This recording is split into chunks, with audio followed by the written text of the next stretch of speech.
At number 16, The Weekend Away, 2022. Did you lose something? My friend. Beth's peaceful getaway becomes a crisis when Kate goes missing. With no official support, she follows a trail involving criminal escorts and corrupt officers. Her findings lead to dangerous confrontations and unexpected alliances. Rob, her husband, is revealed to be the true culprit behind Kate's death. After securing his confession, Beth ensures justice is served. She leaves Croatia and returns home with her child, no longer in doubt about the truth or about those she can trust. At number 14, Lady Chatterley's Lover, 2022. Lady Chatterley. Sorry, I didn't mean to intrude. Constance Reed marries Sir Clifford Chatterley and moves to Rugby. As his bitterness and demands grow, Connie becomes worn down. A chance meeting with the gamekeeper, Oliver Mellors, changes her path. They form a private bond. Connie departs for Venice, but later returns.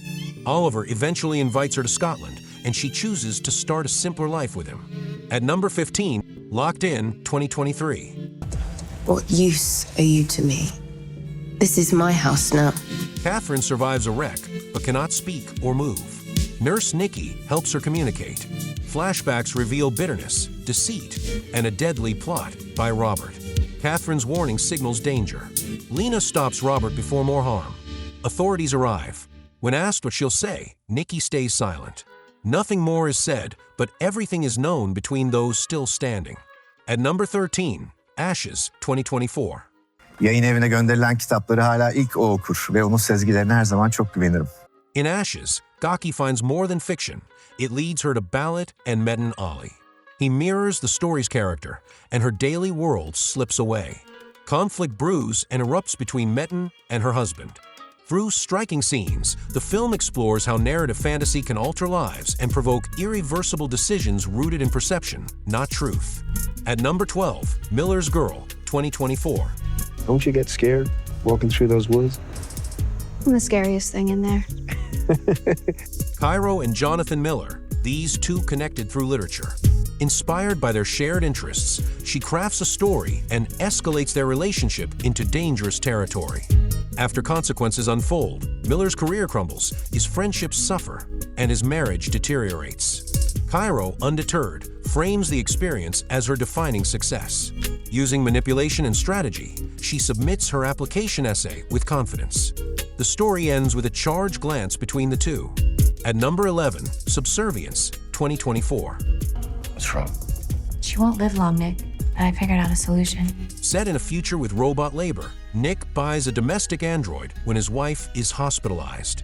Alice, the android, begins helpful but gradually takes over.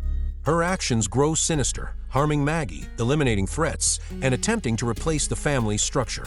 Though destroyed once, she reawakens in a rebuilt body. In a final showdown, Nick and Maggie manage to defeat her again.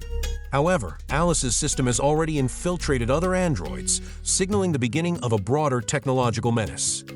At number 10, A Widow's Game, 2025. Eva Torres, Policía Nacional. ¿Es usted la mujer de Arturo?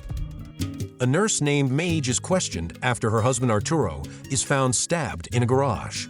As the investigation unfolds, police discover she led a double life, manipulating several men. Tensions grow when Salva learns Mage continued seeing others. Eventually, both are arrested. The story concludes with courtroom footage and a tribute to a fallen officer, emphasizing the real-life events behind the case. At number 9, Closer, 2004. How do you do this to someone? Not good enough. Dan meets an American writer after an accident. She calls herself Alice Ayres. Inspired, Dan writes a novel. His entanglement with photographer Anna triggers years of tangled loyalties, betrayal, and personal turmoil. The characters deceive each other, leading to breakups, confrontations, and reconfigurations of trust. Alice disappears, revealing her name was never real. Dan, revisiting their first meeting spot, finds a real Alice Ayres honored for bravery. Jane, formerly Alice, walks alone in New York. At number 8, 6 Years, 2015. Mel and Dan navigate a rocky long-term relationship filled with intense emotions and growing distance. After a series of troubling events, including a physical altercation, trust issues, and conflicting life goals, their connection frays. They both make serious missteps, hurting each other along the way. As opportunities arise and personal challenges mount, they must confront whether staying together makes sense. In the end, they face a painful but necessary truth. Not every bond can survive everything. At number 7, Catching Feelings, 2017. Do you realize that you've been drunk every single day? Set against the backdrop of Johannesburg, Catching Feelings offers a layered portrait of urban life. Johannesburg's vibrant yet divided nature is central, captured beautifully through its cinematography. The characters wrestle with career struggles and societal pressures, revealing tensions around privilege and race. Critics commend its wit and cultural specificity. While pacing may feel deliberate, it encourages reflection on modern South African experience. At number 6, Private Life, 2018. This story follows a couple navigating setbacks while trying to grow their household. Failed procedures, difficult decisions, and family involvement define their experience. A close relative steps in with a rare gesture, prompting cautious optimism. Health risks follow, and another disappointment arrives. However, it becomes a turning point. As they begin to accept their path, a fresh possibility arises months later. They make a quiet journey to meet someone who may offer a new beginning, this time together in calm. At number 5, Marriage Story, 2019. Harley and I are getting a divorce, Mom. You can't be friends with him anymore. The journey of a stage director and his spouse unravels from shared work to strained legal conflict. Their cross-coastal divide complicates co-parenting and communication. Lawyers amplify disagreements, dragging personal flaws into public view. Painful admissions and breakdowns mark their toughest moments.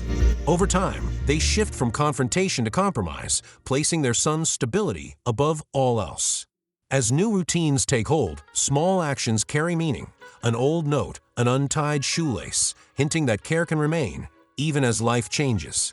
At number 4, You Get Me, 2019. You look like you're having a great night. I just got dumped. Let's get out of here. Come on. Tyler ends his relationship after learning unpleasant truths. He then meets Holly and spends a weekend with her. She later transfers to his school and inserts herself into his world. Her dangerous tendencies escalate, harming others and forcing Tyler to confront the truth. After learning of her violent past, he finds himself racing to save his ex. In a final confrontation, he rescues her. Tyler walks away wiser, realizing the importance of boundaries and better judgment. At number 3, 365 Days, 2020. How long have you been working for my husband? After surviving an ambush, Massimo leads a mafia family. Fixated on Laura, he kidnaps her during a vacation. She resists as he tries to win her over. A tense mix of threats, violence, and luxury frames their days together. As rival gangs escalate their attacks, Laura's car mysteriously disappears. Massimo, learning of the threat too late, collapses in grief when he realizes she may be gone. At number 2, A Fall from Grace, 2020. I mean, I know you've had many young women. I was just wondering, why me? Grace Waters is accused of something very bad and wants to accept guilt. Jasmine, her public defender, becomes suspicious. As she investigates, she learns Grace was exploited in a long con involving financial fraud and false identities. Jasmine is nearly killed revealing the truth, but is saved by her husband. The real culprits are a deceptive pair with a history of targeting older victims. Grace is cleared. Jasmine is rehired, though one of the criminals disappears into another unsuspecting household.